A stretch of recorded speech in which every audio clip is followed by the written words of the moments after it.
தற்போது அரசியல் அரங்கில் மிகவும் பேசுவிடு பொருளாக அதிமுக மாறிவிட்டிருக்கிறது. நாம் பலமுறை நம்ம செய்திகளில் சொன்னது போல முன்னாள் அமைச்சர் திரு எஸ்பி வேலுமணி அவர்கள் இல்ல திருமண விழாவில் இந்த அரசியல் மாற்றங்கள் ஏற்படுவதற்கான வாய்ப்பு இருக்கிறது என்பதை தொடர்ந்து சொல்லி வந்திருந்தோம். அது நேற்று இயல்பாகவே நடந்தேறியிருக்கிறது. அதாவது இதுவரை பாஜகவுடன் ஒட்டும் இல்லை உறவும் இல்லை, எது வந்தாலும் ஃபேஸ் பண்ணி நாங்கள் சந்திப்போன்னு சொல்லிட்டு வந்திருந்த முன்னாள் முதல்வர் எடப்பாடி பழனிசாமி அவர்கள் தற்போது ஒரே அதிரடியாக பாஜகவுடன் கூட்டணி உண்டா வரும் தேர்தலில்னு கேட்டபோது டக்குன்னு சொல்லியிருக்காரு, இன்னும் தேர்தலுக்கு 1 வருஷம் இருக்குது, 6 மாதம் கழித்து தான் கூட்டணியெல்லாம் பேசுவோம், எங்களுக்கு முதல் ஒரே எதிரி திமுக தான், அந்த திமுகவை எதிர்த்து அவங்க ஆட்சியில் இல்லாமல் பண்ணுறதுக்கு நாங்கள் எந்த முடிவு வேணால் எடுப்போம் அப்படின்னு ஒரு அதிரடி அறிவிப்பு செஞ்சுருக்காரு. அதே சமயத்தில் தேமுதிகவுக்கு அதிமுக சைடில் வரக்கூடிய ஒரு 2 ராஜ்யசபா சீட்டில் ஒன்று அவங்களுக்கு ஏற்கனவே பார்லிமெண்ட் தேர்தலுக்கு ஒப்பந்தம் போட்ட அடிப்படையில் கொடுப்பீங்களான்னு கேட்டதுக்கு நான் எப்போ சொன்னேன், அப்படி ஒன்று அறிவிக்கவே இல்லை அப்படின்னு சொல்லியிருக்காங்க. இதைவே பிரேமலதா கிட்ட கேட்டபோது அதை மழுப்பிட்டு போயிருக்காங்க. ஏற்கனவே ராஜ்யசபா சீட்டு இப்படி ஒப்பந்த அடிப்படையில் கொடுப்பாங்கன்னு சொல்லிட்டு இருந்த பிரேமலதா சட்டுன்னு அதை பற்றி பேசாமல் விலகி போயிருக்காங்க. ஆகவே தேமுதிக அதிமுகவிலிருந்து விலகுது அப்படிங்கிற ஒரு பேச்சும் இப்போ போயிட்டுருக்கு. இதே நேரத்தில் பாஜக தலைவர் அண்ணாமலை நேற்று கேட்கும்போது இது மாதிரி அதிமுகவுடன் திரும்ப கூட்டணிக்கான வாய்ப்பு இருக்கான்னு கேட்டபோது அவரும் இதே வார்த்தை சொல்லியிருக்காரு, திமுக மட்டும்தான் எங்களுடைய ஒரே எதிரி, அவங்கள ஆட்சி கட்டலிருந்து விரட்டுறதுக்கு என்ன வேலை வேணால் செய்வோம் அப்படின்னு அறிவிச்சிருக்கார். ஆக மொத்தம் எடப்பாடியோட டோனும் அண்ணாமலையோட டோனும் ஒரே மாதிரி ஒழிச்சதுக்கு பின்னாடி பாஜக அதிமுக கூட்டணி உறுதி அப்படிங்கிற ஒரு மனநிலைக்கு அதிமுக தொண்டர்களும் நிர்வாகிகளும் தள்ளப்பட்டிருக்காங்க. இதுக்கு பின்னாடி என்ன நடந்தது? உறுதிப்பாடோட பாஜகவோட கூட்டணி இல்லவே இல்லைன்னு சொல்லிட்டு இருந்த எடப்பாடி பழனிசாமி எப்படி இப்படி இறங்கி வந்தார் அப்படிங்கிறதுக்கு காரணம் நம்ம ஏற்கனவே சொன்ன மாதிரி அதிமுக உட்கட்சிக்குள்ளே இருக்கக்கூடிய முக்கியஸ்தர்கள் 6 பேர் சேர்ந்து ஒரு கூட்டணி அமைச்சு அந்த கூட்டணி முழுக்க முழுக்க பாஜகவுடன் கூட்டணி போடணும் அப்படிங்கிற ஒரு முஸ்தீபில் இறங்கி மிகப்பெரிய நெருக்கடியை எடப்பாடி பழனிசாமி கொடுத்துட்டு வந்ததாகவும், கடைசி நேரத்தில் வேறு வழியே இல்லாமல் இதுக்கு இறங்கி வர்றதுக்கு இப்போ எடப்பாடி பழனிசாமி சம்மதிச்சிருக்கிறதுக்காகவும், எஸ்பி வேலுமணி அவர்களுடைய வீட்டு கல்யாணத்தில் தான் அதுக்கு ஒரு பச்சை கொடி காட்டப்பட்டிருக்குது அப்படின்னு தெரிவிக்கிறாங்க கட்சிக்காரங்க. அப்படி என்னதான் நடந்தது அப்படின்னு பார்த்தா நம்ம ஏற்கனவே ஒரு வீடியோ போட்டிருக்கோம். அந்த வீடியோவில் எஸ்பி வேலுமணி அவர்கள் வீட்டு கல்யாணத்தில் அத்தனை அமைச்சர்கள், முன்னாள் அமைச்சர்கள், அதிமுக முன்னாள் அமைச்சர்களும் இந்நாள் எம்எல்ஏக்களும் முன்னாள் எம்எல்ஏக்களும் அத்தனை பேர் குவிஞ்சிருந்தாங்க. அதில் முக்கியமாக ஏற்கனவே நம்ம சொன்னோம் இல்லையா, 6 பேர் கொண்ட கூட்டணி, அந்த 6 பேர் கொண்ட முன்னாள் அமைச்சர்களும் அதில் விழுமியிருக்காங்க. அதில் நம்ம சொன்ன செங்கோட்டையனும் முக்கியமாக கலந்துருக்காரு. செங்கோட்டையன் தான் ரொம்ப ஆர்வத்தோட அண்ணாமலையோட கை குலுக்குனதை நம்ம வீடியோவிலையெல்லாம் நம்ம பார்த்துருப்போம்.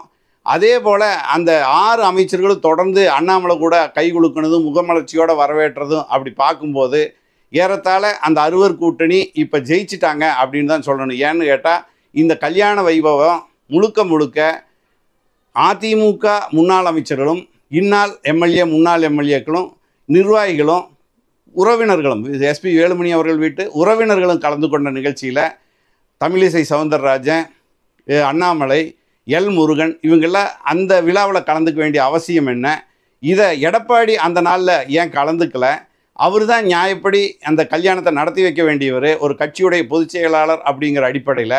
இதில் அண்ணாமலைக்கு ஏன் முக்கியத்துவம் கொடுத்தாங்க?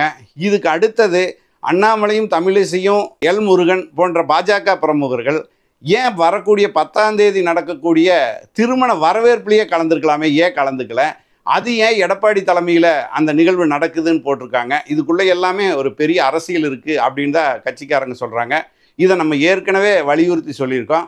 இப்போ கல்யாண வீட்டில் நடந்த ஒரு இந்த ஒரு முகமலர்ச்சியோட அண்ணாமலைக்கு கிடைத்த வரவேற்பு, இதுக்கு பின்னாடி இருக்கக்கூடிய அரசியல், இதெல்லாம் பார்த்துட்டு தான் சட்டுன்னு இறங்கி வந்திருக்காரு எடப்பாடி பழனிசாமி. அதனால தான் நேற்று இப்படி ஒரு அறிவிப்பை செஞ்சுருக்காரு. இது இனி வரக்கூடிய காலங்கள்லேயும் ஒரு 6 மாத காலம் இல்லை, 8 மாத காலம், தேர்தலுக்கு 2 மாத காலம் இருக்கிற வரைக்கும், அதாவது வேட்புமனு வாபஸ் வாங்குற நாள் வரைக்குமே பாஜகவுக்கான ஆதரவு முகம் அப்படிங்கிறது தொடர்ந்து எடப்பாடி பழனிசாமி கிட்ட இருக்கும்னு சொல்கிறாங்க. அது என்ன கரெக்டாக தேர்தலுக்கு ஒரு 2 மாதம் இருக்கிற வரைக்கும் அப்படின்னு நீங்கள் கேட்கலாம். வேற ஒன்றும் இல்லை. இப்போ நிறைய கத்தி வந்து அதிமுகவை காப்பாற்றுறதுக்கு எடப்பாடி பழனிசாமிக்கு மேலே தொங்கிட்டு இருக்கு. அதில் ஒரு கத்தி தேர்தல் கமிஷன் கிட்ட போய் இரட்டை இலை உங்களுக்கு சொந்தமா இல்லையா, ஓபிஎஸ்க்கு சாதகமானதா அமமுகவா அப்படிங்கிற ஒரு தீர்வுக்கு தேர்தல் கமிஷனுக்கு போக வேண்டிய ஒரு கட்டாயம் இருக்குது. அந்த அளவுக்கு நீதிமன்றம் ஒரு வழிகாட்டுதலை கொடுத்துருக்கு. ஆக தேர்தல் கமிஷன் கிட்ட இரட்டை இலை தப்பிக்கணும்னா பாஜகவுடன் இப்போ சுமூகமான ஒரு உடன்பாடு இருக்கிற மாதிரியான ஒரு போக்கு காட்டணும். அதில் ஒரு புள்ளியாக தான் இப்போ அடுத்த நகர்வை எடப்பாடி பழனிசாமி எடுத்து வச்சிருக்காருன்னு சொல்கிறாங்க. அதுக்கு அடுத்தது இந்த உட்கட்சிக்குள்ள இன்னைக்கு எல்லாமே பாஜகவோட கூட்டணி இருந்தால் தான், பாஜக இன்னும் கட்சிகள் எல்லாம் கூட்டணி சேர்ந்து நம்ம போட்டி போட்டால் தான் கண்டிப்பாக ஆட்சி பிடிக்க முடியும். இல்லைன்னா எடப்பாடி சொல்கிற மாதிரி தனித்து நின்னோம்னா கண்டிப்பாக ஜெயிக்கவே முடியாது. ஏன்னா தாவேக்கா ஒரு பக்கம் ஓட்டுகளை பிரிச்சுட்டு போகுது, இன்னொரு பக்கம் பாஜக பிரிச்சுட்டு போச்சுன்னா நம்மளுக்கு பெரிய ஒரு தொங்கலில் விழும். ஏற்கனவே 66 எம்எல்ஏக்கள் இருக்கிறது, 6 எம்எல்ஏக்கள் வராமல் கூட போயிடலாம். எதிர்காலத்தில் நம்மளுடைய வாழ்க்கையே அஸ்தமனமாயிரும், நம்மளுடைய சொந்த சுகபோகங்கள் கூட சிக்கலுக்கு உண்டாயிரும் அப்படின்னு முன்னாள் அமைச்சர்களும் முன்னாள் எம்எல்ஏக்களும் வலியுறுத்திட்டு வந்ததோட விளைவு இப்போ எடப்பாடி பழனிசாமி அவங்கள சமாளிக்கிற விதமாகவும் இதை பண்ணியிருக்கார். இவர் என்னதான் பண்ணினாலும் இப்போ பாஜகவோட கூட்டணி அப்படின்னு போட்டால், அதிமுக போட்டால் ஓ பன்னீர்செல்வமும் தினகரனும் சசிகலாவும் எந்த இடத்துல இருப்பாங்க? ஒரு பேச்சு எப்படி அடிபடுதுன்னா, அப்படியே வந்து பாஜகவுக்கு இத்தனை சீட்டு, அதில் சீட்டு வந்து இவ்வளோ பிரித்து கொடுத்துறணும் ஓபிஎஸ்க்கும் சசிகலாவுக்கு இல்லை தினகரனுக்கும் அப்படிங்கிற ஒரு பேச்சு ஓடிட்டுருக்கு. அதுக்கு அப்படி விட்டால் எதிர்காலத்தில் நாளைக்கு வந்து ஆட்சி அமைக்கிற சூழல் வரும்போது முழுக்க இங்கே இருக்கிற எம்எல்ஏக்களும் நிர்வாகிகளும் எல்லாமே வந்து சசிகலா பக்கம் போய் சேர மாட்டாங்கன்னு என்ன நிச்சயம்? இது வந்து தினகரனுக்கு அந்த அசுர சக்தி இருக்குது, அப்போ நம்மளோட பதவிக்கே ஆபத்து வரும் அப்படிங்கிறது தெளிவாகவே எடப்பாடி பழனிசாமி தெரிஞ்சு வச்சுருக்கார். ஆனால் இப்போதைக்கு இதை விட்டால் வேறு வழி இல்லை அப்படிங்கிற நிலமையில தான் இப்போ இறங்கி வந்திருக்காருன்னு சொல்கிறாங்க. அடுத்தது அண்ணாமலை இப்படி சொல்கிறதுக்கு, அண்ணாமலை இருக்கிற வரைக்கும் இந்த கூட்டணியே இருக்காது அப்படின்னு சொல்லிட்டு இருந்தவர் இன்றைக்கி அண்ணாமலை எப்படி இறங்கி வர்றார்? ஒரு காலத்தில் அண்ணாமலை வந்து தற்குறி அப்படி இப்படின்னெல்லாம் கூட விமர்சனம் பண்ணவர் எடப்பாடி பழனிசாமியை.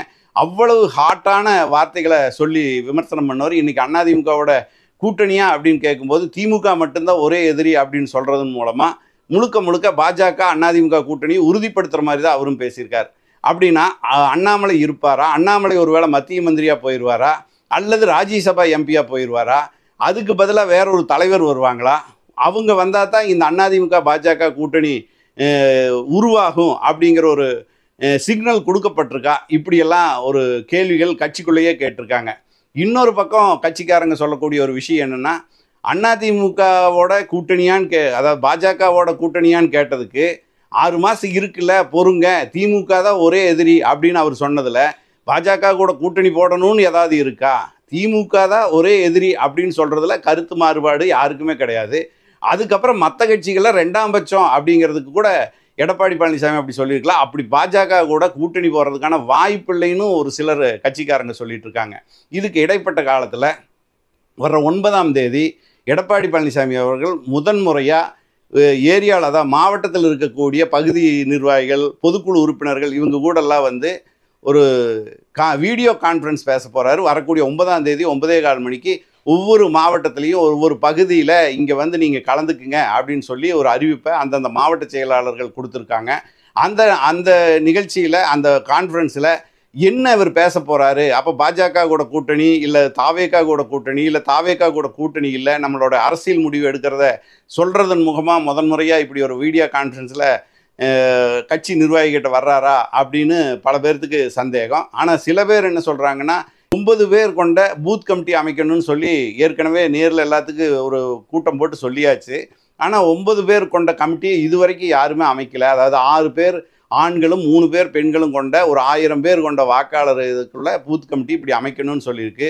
அது இதுவரைக்கும் ஒழுங்காக யாருமே கொண்டு போய் சேர்த்தலை. அப்போ இந்த அளவுக்கு சுணக்கமாக இருந்துன்னா கட்சி எப்படி நம்ம மேலே கொண்டு போய் அடுத்தது தேர்தலை சந்திக்கிறது? இப்போ இருந்தே நம்ம தீயா வேலை செய்யணும் இல்லையா அப்படின்னு அந்த உற்சாகம் ஊட்டுறதுக்காகவும் கூட்டணி வந்து பலமாக இருக்கும் அப்படிங்கிற நம்பிக்கை ஊட்டுற விதமாக தான் எடப்பாடி பழனிசாமி அன்னைக்கு இந்த மீட்டிங்கை வைக்கிறாரு அப்படின்னு பேச்சு இருக்குது. அதே சமயத்தில் இன்னொரு சந்தேகமும் எல்லாருக்கும் இருக்குது. திங்கட்கிழமை, அதுக்கு அடுத்த நாள் 10ஆம் தேதி எஸ்பி வேலுமணி அவர்களோட இல்ல திருமண வரவேற்பு விழா கொடிசியாவில் ஏபிசி ஹாலில் நம்ம ஏற்கனவே சொன்ன மாதிரி நடக்குது.